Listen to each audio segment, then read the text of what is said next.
O Comité Clínico endurece as restricións en Pontevedra, Meis, Moraña e Catoira polo avance da pandemia.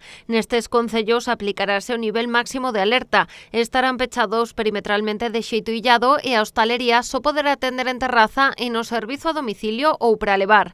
Outros 53 municipios súmanse a esta listaxe. Os concellos que están en nivel máximo colócanse en 116, o que supón en población o 72% da población galega. Situación preocupante, con unha situación epidemiolóxica comentada pola doutora Durán pois en franco ascenso de momento, pendiente de empezar a ver os resultados das medidas tomadas hai escasamente 4 días. Polo seu tamaño e mobilidade preocupa especialmente a situación na cidade de Pontevedra. Hoxe rexistráronse 259 casos activos, 19 máis que na xornada anterior. Nos últimos días tamén se está a dar un incremento da presión hospitalaria na área sanitaria Pontevedra-Salnés. A área sanitaria de Pontevedra e Vigo mantéñese cunha situación que, si ben non é de subida, é unha situación alta, estable, desde esta última semana, e que fai concretamente na área sanitaria de Pontevedra comprometer un pouco máis, se cabe, a ocupación hospitalaria destas camas especiais, non? O Comité de Expertos tamén creou outro nivel de restricións. Naqueles concellos onde a situación sexa grave optarase por pechar a hostalería e toda a actividade que non sexa esencial.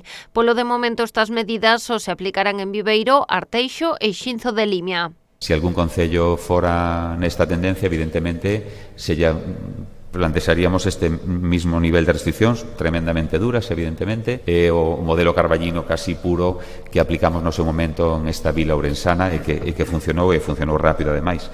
En Galicia, a incidencia a 14 días é de 485 casos e a 7 de 297,6. Os datos trasladaránse ao Ministerio no Consello Interterritorial, onde a comunidade defenderá dotar as autonomías de mecanismos para cambiar o horario do toque de queda. Nos, a semana pasada, baixamos ás 10 da noite, o límite máximo, e de momento, pois, aí estamos. Por suposto, se estuvera disponible outro horario, pois non descartaríamos utilizalo. O Comité Clínico anunciou tamén que se suspenderán de xeito temporal as competicións do deporte federado de ámbito autonómico. Os adestramentos serán individuais ou en grupos dun máximo de 4 persoas e estarán suxeitos ao toque de queda e as limitacións de mobilidade. Polo de momento, as restricións non afectan as competicións de ámbito estatal. As novas medidas entrarán en vigor na noite do mércores o xoves.